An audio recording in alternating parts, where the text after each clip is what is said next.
Alex. Excited to have a guest on today that's been a friend of mine, and we've worked together. So it's exciting to talk with somebody that you've known for so long. So we'll get to him in just a minute. I do want to remind you, go check out timebandit.io, as well as soon we'll be having a free priority matrix, a web-based priority matrix. If you're interested in receiving a link to that free resource, and drop me a note or DM on LinkedIn is probably the best way to do that. So today we're going to talk about a very specific set of business-related activities that is associated with your business and in search. But more so, what's interesting to me about it is there's been a decade or maybe more, and Huff can tell us in a minute, of people engineering their websites and their content for a particular outcome. So they built this habit structure to build search, right? To make sure that they pop up on Google's front page as opposed to the last page, how they spend their ad money, et cetera. And that whole way of working is changing. I don't want to say it's eliminated because it may not be, and we'll learn from Huff in a minute, but it has changed dramatically, which means marketing teams now need to change the habits that they're in order to get the rankings and the impact that they want with their ad spend. So I think this hits us all. You know, we all build a habit in our lives that we do and we do consistently, and then something changes and we have to alter that in some way. Maybe it's an illness and something when you're physical fitness and you have to change what you need to do. You don't want to quit altogether, but you need to change it so it can adapt to your new lifestyle. And that happens with so many habits in our lifetime. So what I really want to inspect today is not only I want you to learn about the new way of search is working, but also the fact that you have to retool and re-engineer and rehabitize something that was been ingrained in you for some time. So without further ado, I want to bring on Arnold Huffman, who is the CEO of Digital Yalo. It's an Atlanta-based digital agency. And again, I said more so that he's a friend of mine, so I'm looking forward to seeing him. Hey, Huff, how are you? Doing great, Michael. Thanks for the invite today. Yeah, absolutely. Looking forward to talking to you. I think actually you were on a different podcast, one of my first guests on a podcast. It was a different podcast. It wasn't The Habit Architect, but it was something else. So you were the very first guest there. So welcome back, so to speak. Yeah, sounds great. Looking forward to catching up, just like old times. Yeah, absolutely. So tell everybody about your firm and you a little bit. Yeah, sounds good. Thanks, Michael. Yalo is an agency that I founded 14 years ago in this room, kind of as a one-man show with a laptop. And, you know, one of the jokes I like to make is when you're starting a company, there are very few, if no, English words left to name your company because either they've been trademarked or the URL has been scooped up by somebody else. So in my case, I decided to look at a foreign dictionary, and in this case, specifically the Fijian language, and look for a word that would suit kind of the vibe and the attitude of what I was looking to do with my new agency. And so Yalo means soul in Fiji. And I felt that was a good driver for the kind of work we wanted to do, which at the end of the day, what I like to say is our why of why we exist is to help elevate the soul of our clients' brands. And the way we do that, and every agency's got to have something that makes them different or unique, because there's numerous of us out there. Our approach is one that leverages music in a way to help our clients identify that right soul of their brand. And we call that exercise the soul song exercise as part of our creative discovery. So, and when we ask that question, or when we state that we're about to start that exercise of soul song, the key question that we ask is, if this were a song, what song would this be? And we debate the merits of various songs, the titles, the lyrics, or just the vibe of the music. And the goal is to land on one specific song that points us in the right direction creatively for the exercise we're going to and the assets we're going to produce on behalf of the client. So that really gets us to a real central, or honing our focus to a central vibe and attitude and emotion for that brand. And when that happens, you know, we're able to create something that really helps the client associate very well, or their customers associate very well with their brand. So.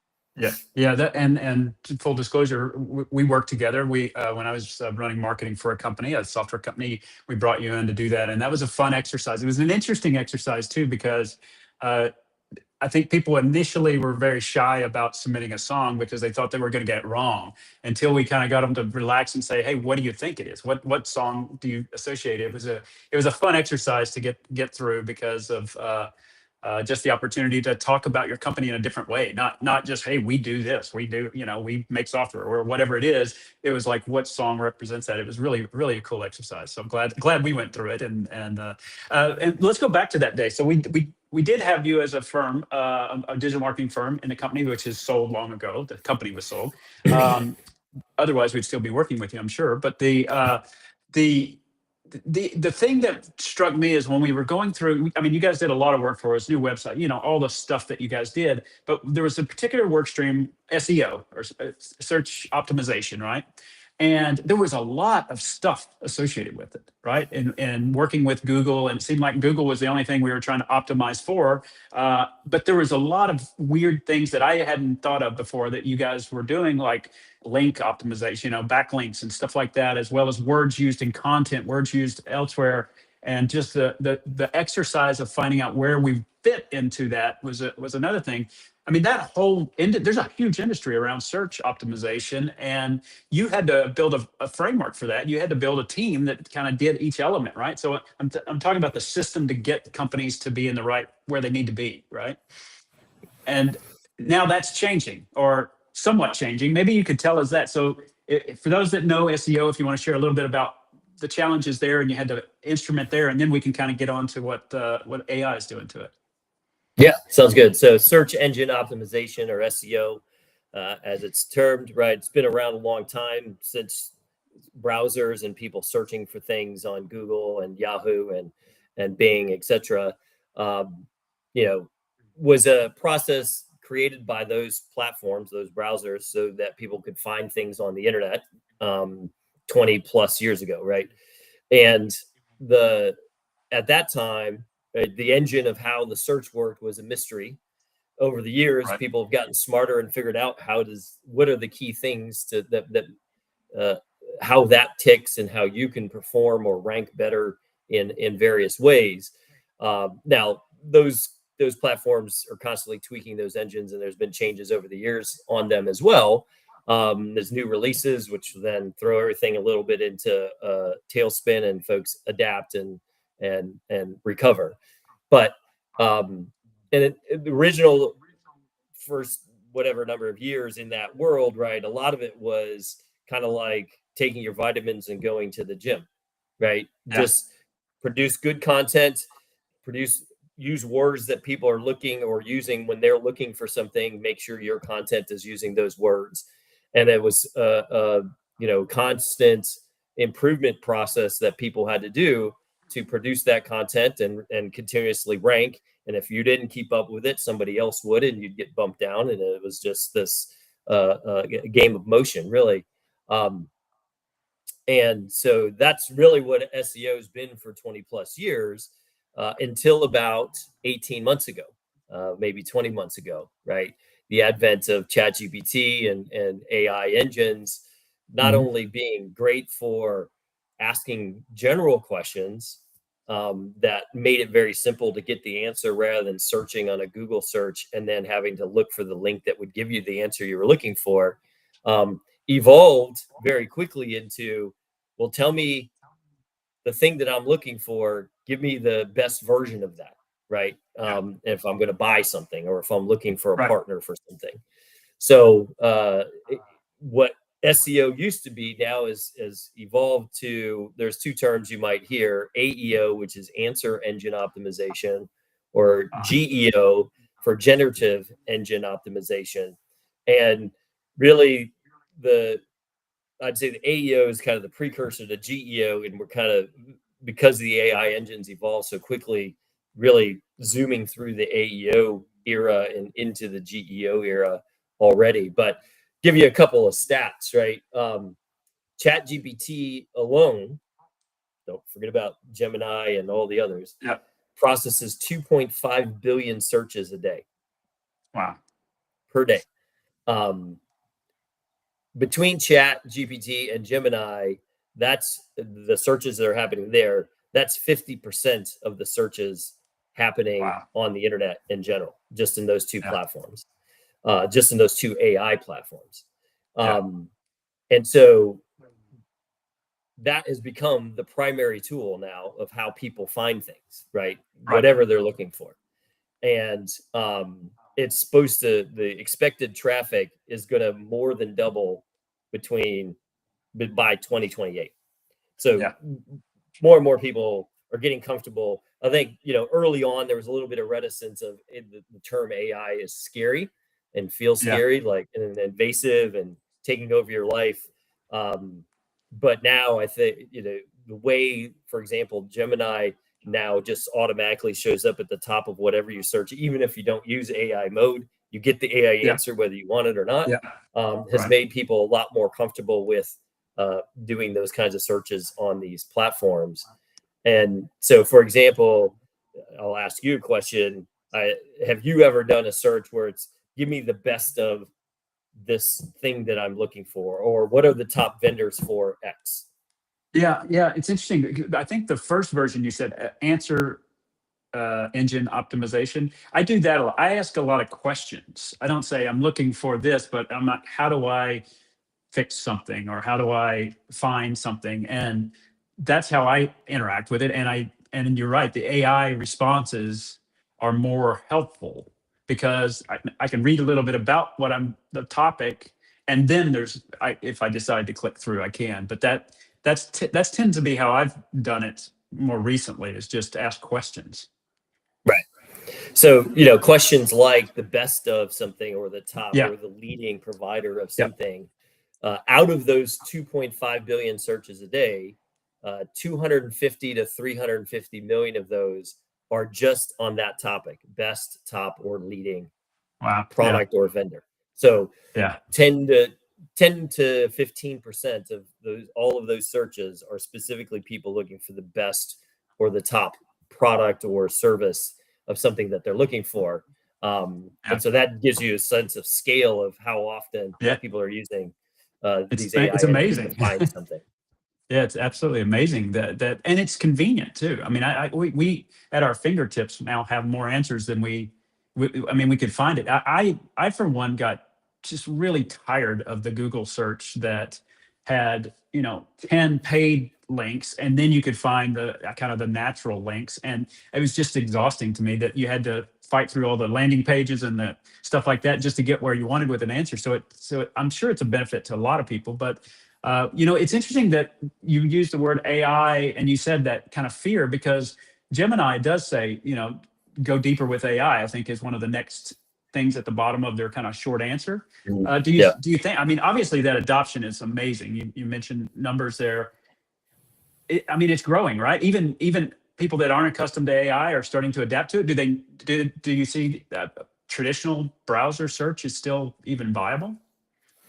Yeah, it is. And this is an important factor, right? The way the AI engines rank you or mention you is really, you're not being ranked anymore. It's getting mentioned and being cited in these answers that the AI engines provide, is still built on the basis of how you would rank in SEO. So the SEO rankings still count. And it's part of how the engine decides whether it's going to cite or mention you as well. So you can't give up on the SEO game. It's just the next next rung on the ladder of what you've got to be building to compete in the AI engine's eyes.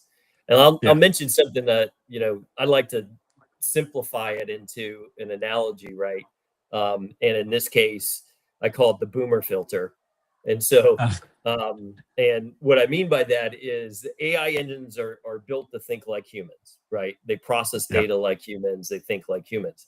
So if you extrapolate that, right, if a human doesn't like the content that you've written because it's too marketing-y, right, too flowery, right, or is confusing,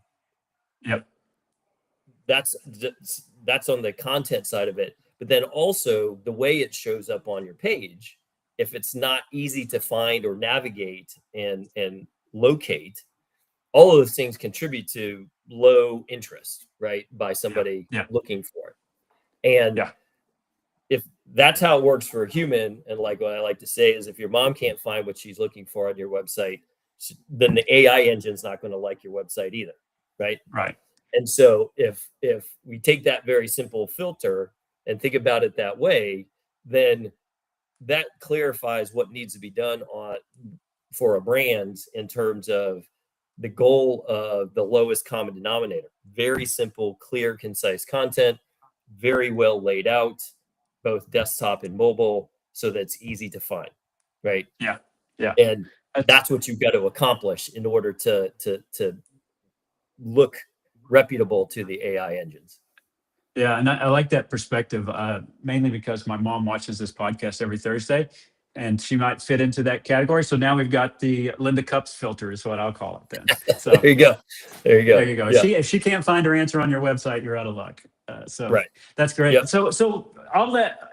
So the SEO stuff is still important. So really, what we're talking about for marketing teams or your agencies that you use, or for solopreneurs that are doing it all themselves, what are the kind of new things they need to start building for, or what are the habits they need to just plan on doing? Because I've always, one of the things amazing about search optimization in any capacity is it's not a one and done. You've got to keep rolling with it. So how do you adapt to this new environment? Yeah, so that part's still true, right? Like we mentioned early in the days of SEO, it was take your vitamins, go to the gym, and it's still that, but now it's adding new workout layers to that as well. Mhm. Because the expectation of the AI engine, not only being content, is also how does it look, how does it function, is it easy to use, and Yeah, that adds two more layers. So the yeah, content game is still there, but now it requires very well UX UI designed pages that yeah, operate very efficiently both on desktop and in mobile.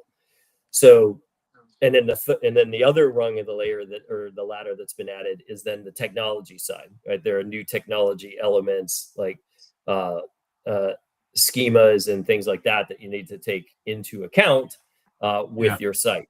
So, what used to be build your website and then just load it with constant content to stay in yeah, the rankings, now doubles down with not only change your content, but constantly optimize for the design of your site and the technology layer underneath it. So yeah, it's more work, and it's expanded work because it's content design and the technology layer that all need to work in concert. Because back to the boomer filter, right? It's got to be clear, not only clear and concise, but super easy to use. yeah. I think you meant to say Linda Cups filter, but that's okay. We get Yeah. that.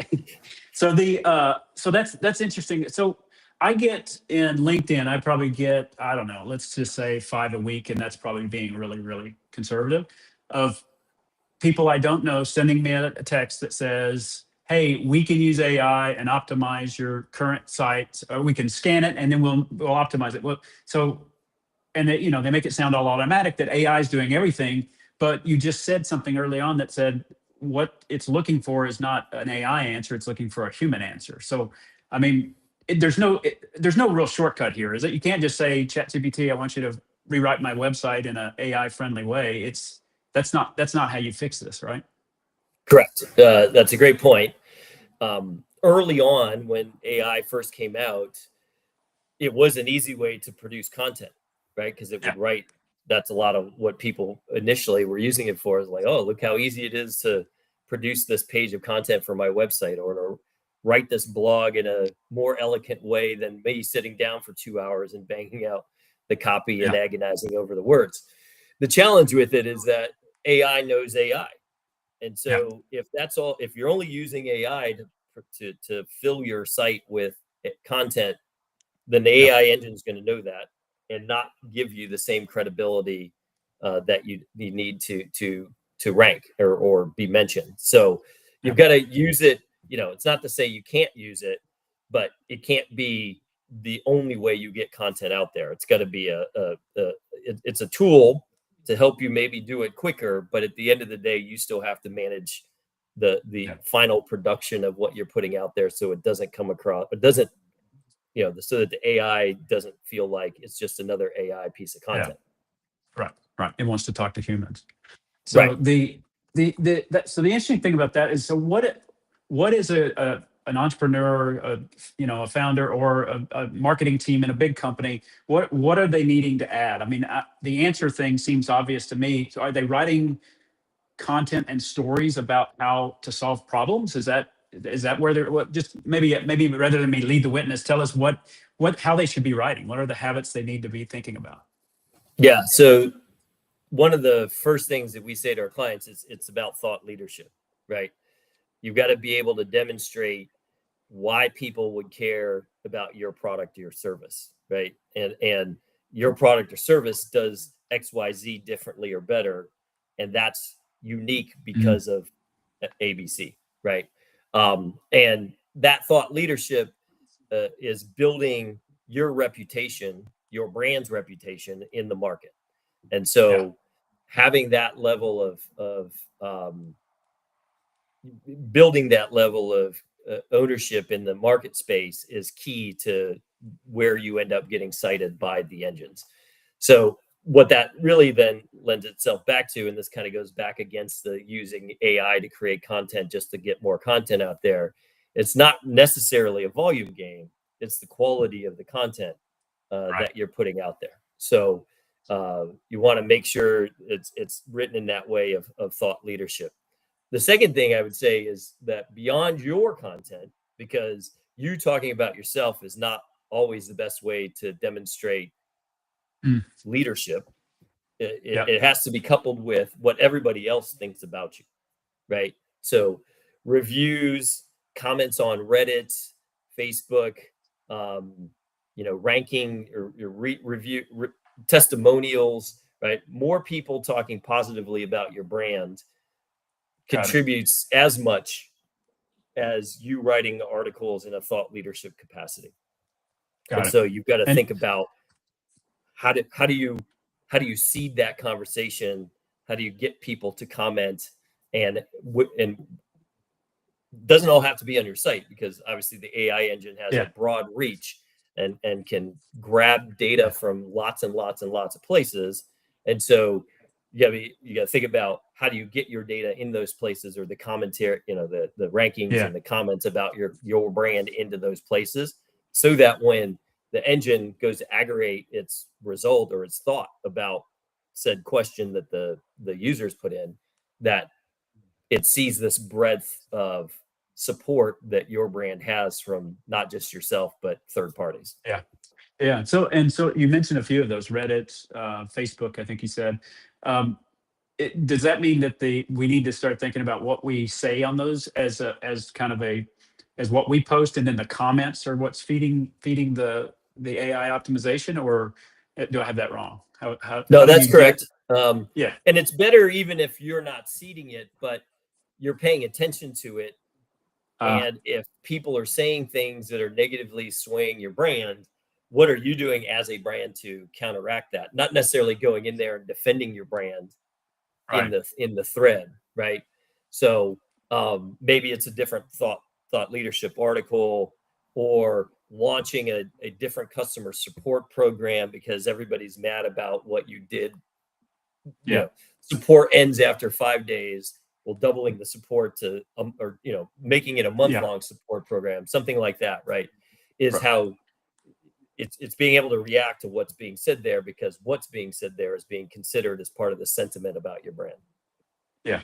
Yeah. Got it. And so we talked about that. What about your people? If you have a marketing team that was responsible for SEO, whether they're outsourced or insourced, are you now needing to hire new people in addition to, or are you just retraining the same people doing that job? The content front is still the content. You need a good content strategy. You got to have a good calendar, right? You got to have intriguing topics that are pushing your brand forward as again a thought leader on that topic. The other skill sets, like I said before, a lot of at least small to medium sized organizations that we work with, right, that don't they've built a new site, and it's it's a bit of an effort to get there, right? And Yeah. it's got a Yeah. cost to it. A lot of them don't want to continue to evolve it, right? It's up, Right. good, it's there. Maybe we'll put some more content on it, but let's not touch it Yeah. for a while.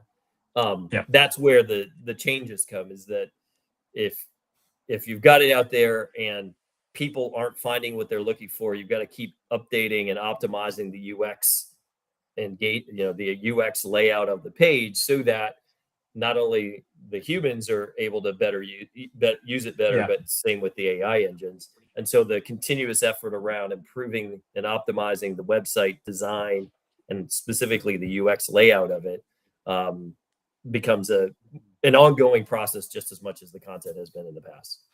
Right. Right. Yeah. Yeah. That's interesting. So let's. I we're right at the bottom of the hour, and we try to wrap up in 35 to 45 minutes. So let's talk personally. So you're a father. You've got 3 kids, and you're very active with them. You're an ex-athlete, collegiate athlete in basketball, and you still play basketball. I know you've always stayed on top of your fitness. So what are some of the habits that Arnold Huffman's into these days? Yeah. See, you just hit on it. The exercise component, running and playing basketball. I read, speaking of habits, what was the book for habit stacking? He Well, talks about there's a habit lot of them. Atomic Habits is probably the biggest atomic one. There's habits. Yeah, that's the one. tiny Yeah, habits. Yeah. Oh, there's one yeah, called Time Bandit too. I don't know if you read that or not. yeah. And so, one of the things that resonated with me from that book was, having played college sports, and I work out. I continue to exercise now. And one of the things that I took away from that book is the reason why is that, having grown up playing sports all of my life, really, that I consider myself an athlete. I don't necessarily have to be a very good one, but that's what I consider myself. And so, how I exercise, and the things I do in my life kind of ladder back to, I still in my mind consider myself to be an athlete. And that really helped Yeah. me understand, little nuances about what and why I do, in terms of my health. So, Yeah. and again, you don't have to necessarily be a great one, but if you consider yourself an athlete, you will naturally do things Yeah. to maintain your health in a specific way. So running and basketball, pretty much, if not 5 days a week, 7 days a week. And it helps me clear my mind, chart the course for the day. Basketball's Yeah. not in the morning; it's in the evenings. But when I'm running, it's Yeah. in the morning, and Yeah. clearing the head. But you also have other habits that maybe are not daily or weekly, but I mean, you take your family on some fantastic trips. I think it seems to me from the outside looking in, you value that family time and experiences. And so I would consider you have a habit of that as well. No, that's a good one. Yeah. Part of our brand as a company, right? We're big music fans. And I try to instill that same passion into the overall company and all of our employees. And so we have a health stipend that we give everybody every year to go to concerts. And so Nice. they can take that money, and they just got to send us the receipt and take a couple of pictures that we will use in our social media feed to show our folks being out. And really, it came from an article that I saw on USA Today that said happier people who go to concerts live longer. And so I Oh, thought, really? hey, Oh, that's a there you go. health benefit. The Yeah. subtext was that people who go to concerts are happier people, and happier people tend to live longer. Yeah. So, Yeah. so I use that as motivation for our concert stipend, is what we call it. Nice. And so yeah, I take my kids. I just took my kids to a concert last weekend, Mount Joy. If anybody's listening know who they are, they're a fantastic band. And my son and I are going up to Cleveland to see the Foo Fighters in August. So Oh, nice. yeah, Yeah. we like getting out, seeing shows. Yeah. The whole family has a love of music, probably mostly because of me. And so Yeah. yeah, we like getting out and doing things, being outside, going to concerts, traveling. Yeah. Yeah. Well, has AI changed any of your kind of daily, weekly habits, work or personal? Yeah, AI is definitely, has a daily usage now that wasn't there. It's more of a thought process. I don't do most of my interaction is thinking about or dialoguing with ideas and Yeah. strategies and things like that. The thing you got to be careful with in that kind of a dialogue with the AI engines is that if you don't ask the right question, you could get the answer. You could just get the answer you're looking for, and it may Yeah. not necessarily be the answer that's going to move you in the right direction. But you might Yeah. feel good because you got the answer you wanted, right? Right. So Right. you really got to challenge yourself to challenge the engine to Yeah.